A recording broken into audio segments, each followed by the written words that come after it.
Hi everybody and welcome back. My name's Alison, the online piano and the online violin tutor.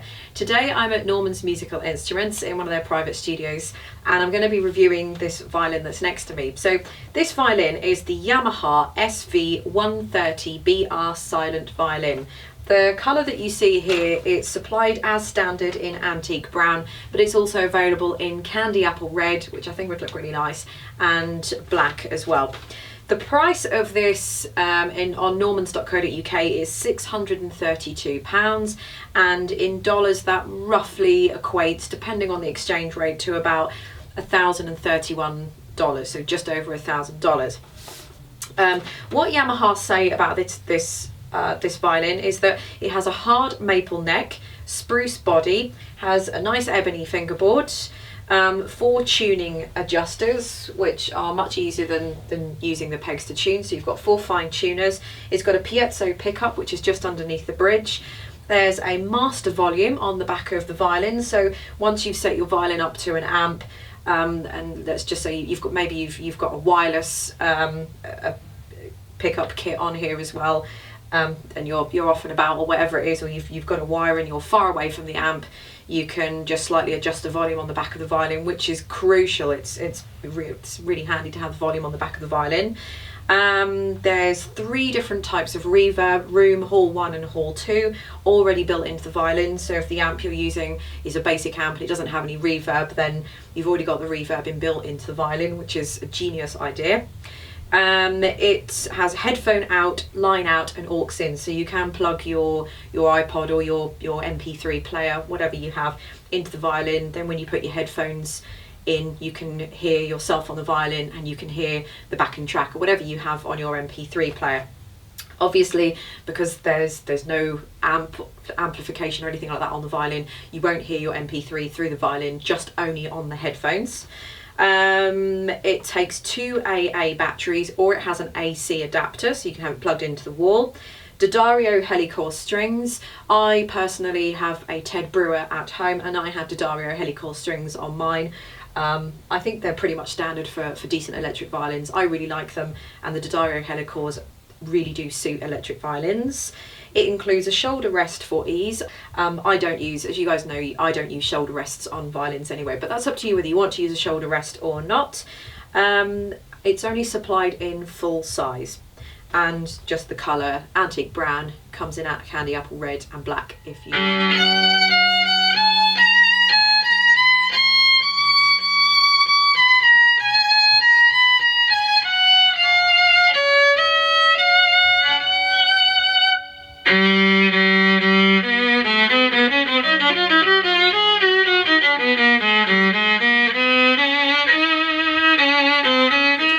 Further demonstration of the little bits and bobs that are on the violin. You can have in the on-off position, you can have obviously the violin off and the violin on, but you can have reverb on if you want to. So if you want the reverb on, you just flick the button to reverb on. The reverb is off at the moment. I don't have anything coming out of my amp that I have sitting down here, so hopefully this is going to come out on camera, but this is completely dry.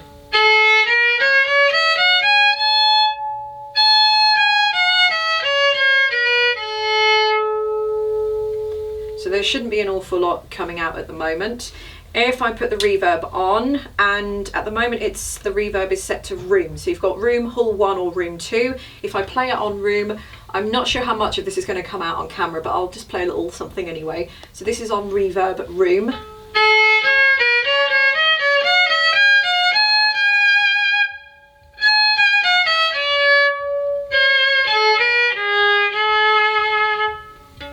This is on hall 1.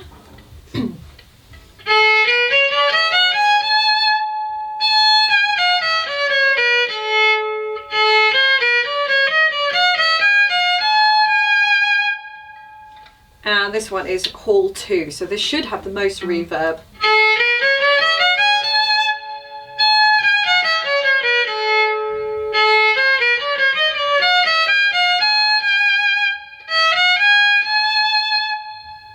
So it does, you can hear there is a much longer tail on that reverb there. So it just depends what kind of I don't know, maybe what kind of event or what kind of gig that you're performing at, or just at home, what your personal preference is to how much reverb. You do have a volume control on the back here as well, like I said, so you don't have to keep reaching down to the amp. So if you're kind of halfway through playing, or you need to adjust the volume, you could probably just use either hand and just, you know, move the volume up and down. I don't think I need to demonstrate that because it's just going to make the violin go softer and obviously louder. So I've just turned the amp off now, and I'm just going to play with what you would hear coming out of the violin when it's not plugged in. So everything on the violin is now switched off, and hopefully the camera will pick some of this up, but this is the sound that you will get from the violin with absolutely no amplification at all.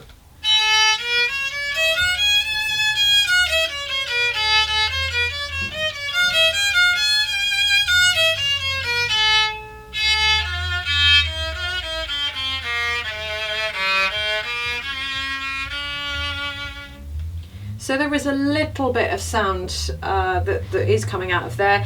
It's possibly enough for you to practice with. I probably wouldn't recommend playing with this for too long, just simply because the sound, it almost sounds a little bit tinny, it sounds a little bit muted, so I think this could probably get a bit tiring for your ears. You wouldn't be hearing the full brightness and the full timbre of the violin itself, so I really don't think it would be an ideal practice tool. So if anybody was thinking of getting an electric violin to soften the sound, or so they didn't want to buy an acoustic violin, because obviously adjusting the volume of an acoustic violin is much harder to do. There are ways of muting them, but they're never quite the same. I wouldn't recommend buying this necessarily just to play it completely not plugged in. I think if you were going to buy something like this, so you wanted it as a completely silent violin as you're practicing, then you probably need to plug the headphones in. Having said that, you will, your neighbours or the people in the next room will still hear this sound regardless. So if you were going to be practicing, your best bet is to put some headphones in, but that will be the sound that everybody else will still hear. But I very much doubt that you would be able to hear that outside of a room anyway, just because it's so quiet and it's so vastly muted.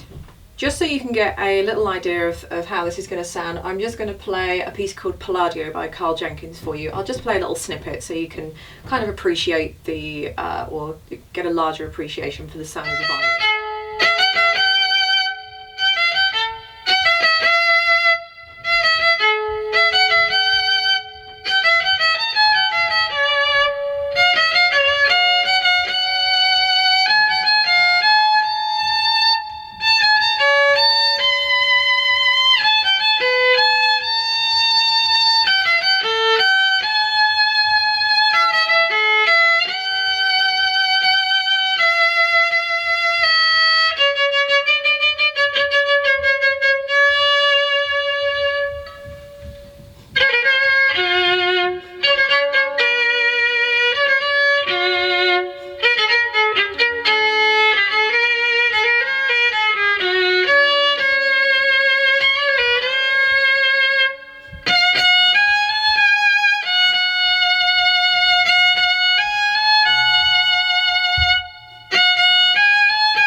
So I'm going to take you through some pros and cons of this violin now. The pros, I think it looks quite cool. It's got quite a nice little cool design. I think if you bought this and got this out of the box, I think you'd be very impressed with it, as would your friends be very impressed with it. It's got a really nice sound to it. I'm not quite sure what amp I'm using down here. This is just one supplied by Norman's, but it is a Roland amp. I'm not sure what the wattage is. Perhaps if I find out, then I can put the details in the description bar underneath for you. So the sound that's coming out of the amp is really nice. I love the features that you get on the back of the violin. So you have a nice volume control in a dial format rather than having to press buttons all the time. So that's quite cool because you can almost see how loud you are. And I really like the inbuilt reverb as well, which is just ideal depending on what kind of room you're playing in. You can just swap around the reverb, or you can just have no reverb on at all. It's completely up to you. But just it's got an Albert bridge on it. The piezo pickup that's underneath is really nice. It's picking up it's picking up a nice, rich, deep, full sound. Well, that's what it's making through the amp. It obviously depends on what kind of amp you've got here, but this is just a standard, just kind of guitar amp that you've got here, so it's nothing, we haven't got a full PA system going on here. So it's giving a really, really nice, rich, deep, full sound out of this.